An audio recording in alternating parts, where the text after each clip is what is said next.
Elle, c'est Molly Morning Walker et elle vient de réaliser son premier film, How to Have Sex. Une énorme claque qu'on a adoré à Konbini. L'histoire de 3 copines de vacances dans une station balnéaire de Crète, l'occasion pour Tara de perdre enfin sa virginité. What's your name? Tara.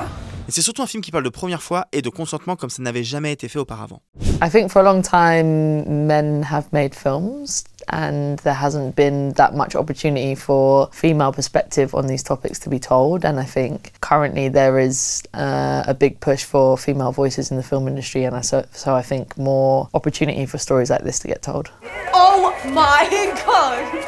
You look insane! Our plan was to not lock men out of the conversation, to, you know, include everyone in the conversation, because I think the only way that you talk about consent efficiently is that that boys talk about it, that women talk about it, that everyone is involved in the conversation. I wanted to make a film that didn't hypersexualize assault and didn't make it very aggressive and over visualized, you know. It's not, it more tracks Tara's emotion and how she feels about something rather than the graphic nature of it. I think it was a lot about the silence and the unsaid, and how when we're teenagers we're pretending a lot. So there's like 2 planes of thought. There's like how we pretend and how we are feeling and how we are acting inside. So the great thing about Mia and her performance is that she's able to put something out at the same time you're reading something in her face. And so, yeah, that was kind of the point of the film.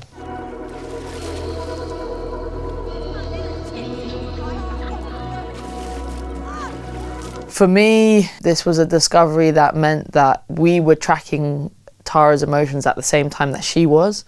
And so instead of understanding, okay, she was uncomfortable, we were as confused as she was. So we're trying to figure out her first experience live as she's realizing maybe it wasn't as good as she had hoped or how everyone else had explained it. Mia's an amazing actor. I mean, she needs very little direction, to be honest. But because she's so good, we had lots of time to experiment. So we would do often an experiment with no words, you know, let's play the whole scene with no words.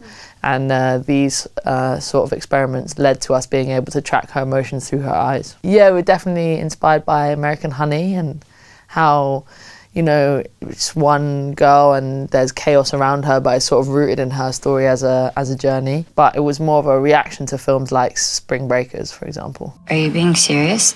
What do you think? Yeah, I guess I chose to shoot in a location that is very cinematic in its presence, like everything about being in the club and those neon-filled streets, and they're incredibly cinematic. And I think a lot of the time these stories are set in more of a grey, depressing setting, and I wanted something to like feel like cinema. I think what's been interesting taking it around the world is that you realise that everyone has kind of a version of this, even if it isn't, you know, going on holiday. It's like house parties, or there's a version that exists within their culture. But what's been interesting is that when we took it back to the UK, which we hadn't till very recently, you realise that the humour is very British, and that like you said, the drinking culture is very British. So I think it really does resonate in the UK. Konbini! Konbini! Konbini!